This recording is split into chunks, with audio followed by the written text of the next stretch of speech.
after buying our home, my husband and I finally decided to remodel our 1970s bathroom.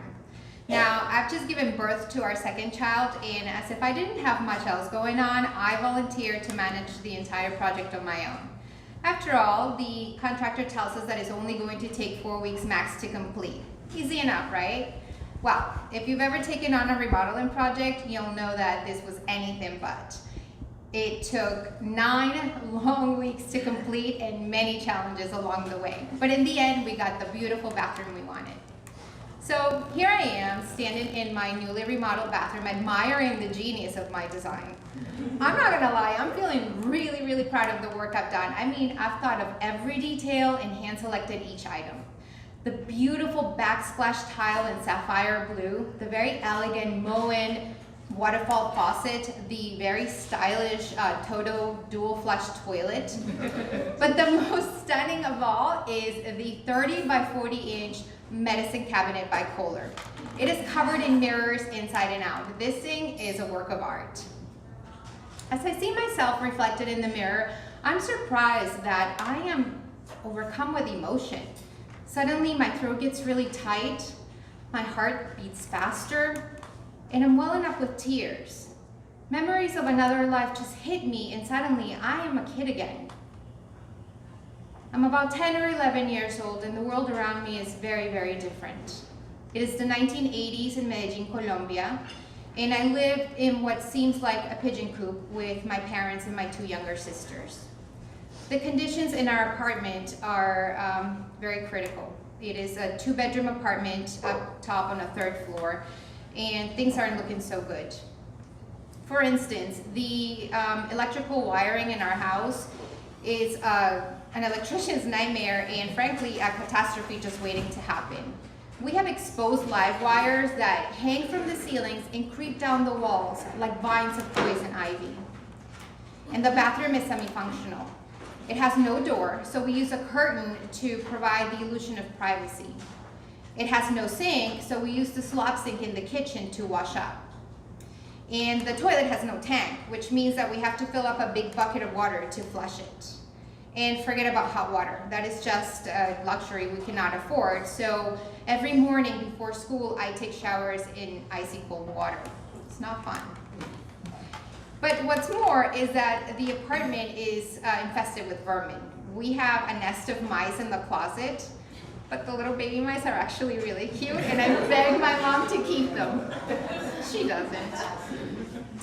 At night though, I am creeped out by the cockroaches that I hear flying above my head.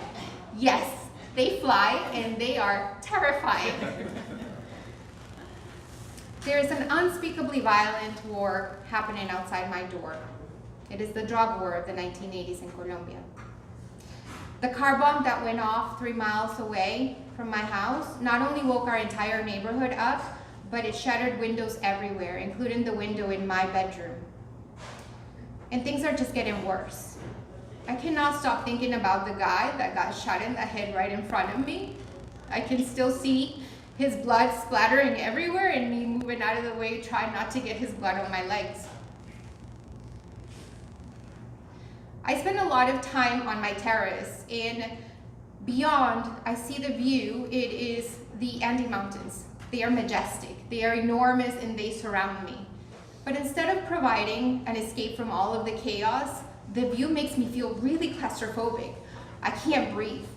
I am trapped, and I want to get out, and I know I never will.